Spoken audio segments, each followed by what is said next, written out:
Hi, my name is Jonathan Hicks. I'm back at the Dice Cup, and this evening I'm joined by Steve. Jack. Amy. and we just finished playing Pyramid of Pengqueen. Now it does say Ice Cool on here.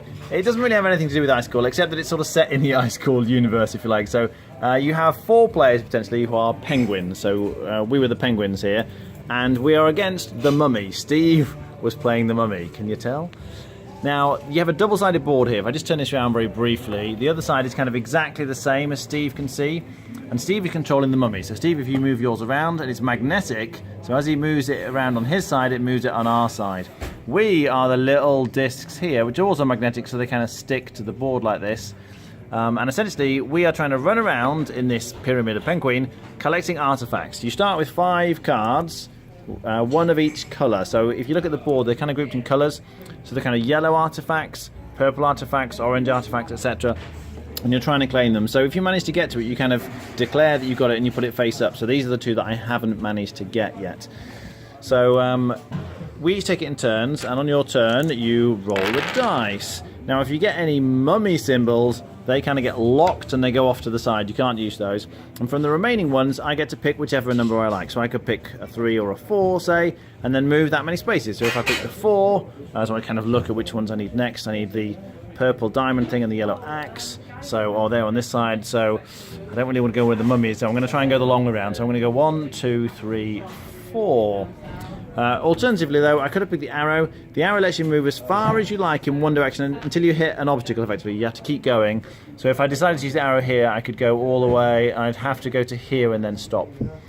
But if you don't like your dice for some reason, you can choose to re-roll them. But obviously, each time you roll them, if you get any mummies, they get locked, and I can't use that one. So then I would pick one of these ones. But then it'd be the next person's turn, and let's say it's Amy's turn now, then she can't use these, so she's only got 3 dice to roll. So that's quite limiting, and particularly if she rolls more mummies, it becomes harder and harder to move. So at some point, at the start of somebody's turn, they look at it, you know, maybe we've got 3 mummies here now, and go, I don't only want 2 dice, I want to get my mummies back. So at that point, Steve gets a kind of impromptu turn and can immediately move 3. So he would then sort of look on here and decide where he wants to move, and move 3. And remember, he's trying to capture us. He's trying to get to the same space as us. 1, 2, 3. Okay. And then the person whose turn it is will kind of get all the dice back and they get to roll them all. So that's like the impromptu turn. But after we've each had our turn, Steve then just gets a normal turn. So let's say there's one there. He rolls the special mummy die and adds however many symbols there are in here to however many are locked here. So in this case 2, and he can move that many. So he's always going to get to move a certain number here. 1, 2. But imagine he'd move the other direction instead.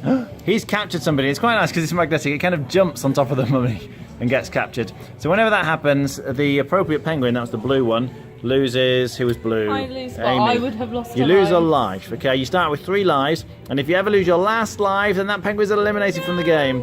But if you just lost one of your other lives, then you sort of get teleported to the mummy's sarcophagus. And there's 2 exits here from the mummy sarcophagus, as you can see. So on your next turn, you just carry on going from there. The mummy is running around trying to catch a certain number of lives. So for a 4-player game, which is what we were playing, he needs to get 7 lives, and then he wins. For the penguins, they have to just get their 5 artifacts. So it is completely competitive. So the first penguin to get 5 artifacts wins. Or, as I say, if the mummy manages to get 7 lives, he wins. What do we think? I've only played the mummy side of it, but I think the idea of this game is absolutely fantastic. It is a kids' game, but we played with Jonathan's son, and for adults, and all the adults, I think, had a good time. If you play this as cooperative, you guys will just make my life really hard, never let me move a big amount of money, a big amount of movement. You'll basically just say, oh, we've got 1 dice here, let's let me move 1, which means on my turn I move fewer because there's less, fewer spaces because there's less locked dice as such. So you are competitive, and early on the way it happened, I'm not sure if this has happened every game, is that you're like, Amy's thinking, well, on my turn I'm safe. Steve doesn't know where I am, I'm actually miles away from him, but Jack's just picked up the green egg. Okay, so I know, Amy knows that I know where Jack is, and if Amy kind of locks enough mummy dice on the hope that before Jack gets back to Jack's turn, I can actually reach him and kill him and catch him and so on, then she hinders Jack. Jack will have to move back to the bottom once you're captured, and if Jack's already got the orange and the green one, he's got to go quite a further way to get that. So in the game we had, everyone was being very mean. Not necessarily mean, but like, self-preservation, because you are playing by yourself, and Jonathan took a really early lead, so every time I could catch Jonathan, they let me do it. And the game changed as long as it went on. It looked like, well, none of you guys are winning. I've actually got 5 lives if I catch 2 more people. And your turn gets really restricted. Jack needed an even number to land on a dice, and you have to move it exactly, so you needed an even number to get on to his like orange symbol or something. And he rolled dice, so he got a mummy. He's only got 1 dice left. He rolled it. He got a 1. Does he dare re-roll it again, or does he not? He did. He missed his turn. He got 5 mummy dice, and then Amy at the start of her turn had to let me move 5. And now it's advantage mummy. So I don't know how balanced it's going to be. As you know, I think success as the mummy or the players depends on how well you cooperate versus how well you try and hinder each other. Because if you're all really striving to hinder each other, then it's a really easy job for the mummy. I just get to move loads over the course of the game because you guys are re-rolling and letting me move on when it's not my turn and stuff like that. But overall, I think the theme's great. I think it's a really clever game, and I liked it. Okay, Jack. I think it's brilliant. For a start, I mean, it uses like a magnetic board and such like that, and you think, oh, that's just really gimmicky, but it really works well for how the game works, because if you had to do it some other way, you'd be writing down on markers and using pens, and I've seen that in other games, and it's a lot of mental arithmetic for that, and it really just frazzles the brains of the players, and this is very approachable by anyone playing. To describe the gameplay experience, I'd say it feels kind of like Pac-Man in a way, because especially when you roll the arrow and you just zoom straight across until you hit something, which can really telegraph where you're going, or you can use the arrow and go a very short distance in a different direction and completely throw them off the scent. It was fun to see that sometimes people would, like, there's ways that you could specifically get caught to make sure you were closer to the other end of the map where the mummy wasn't anymore. Because you had, you know, it felt like one of your lives was to spare. And even then as well, you could sit on the prize that you were wanting to take and not take it, so the mummy didn't know where you were, just hiding in plain sight almost. Literally, the mummy's vision is based on your movement. I just thought it was great, yeah. Okay. Amy? I actually really liked this game. When we first started looking at it, I didn't think I would, but as we started playing it, it became apparent that it's much more tactical than it first seems, and I really enjoyed the fact that we had to really judge when to let Steve get someone, but it was really kind of fun being mean at the same time. I can imagine this being really good to play with kids and approachable for them too, like Jack said.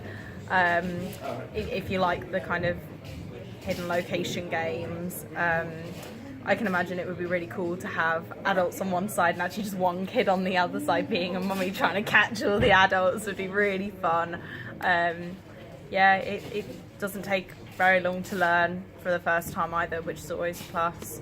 And I do see the links between Ice Cool. It's the same sort of weight of game. It's friendly for all the family, and I think that the penguins work well with the theme as well. I know it's a bit weird that it's like the pyramid of the Pengqueen, but I think it genuinely works.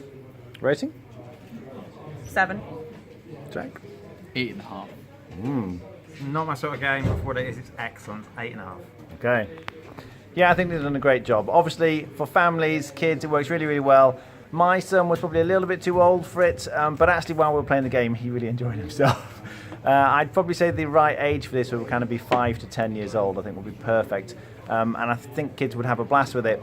It can be a little bit mean, just be aware of that, because if you lose all your lives, you get eliminated. I can imagine there might be a few tears if certain kids get eliminated.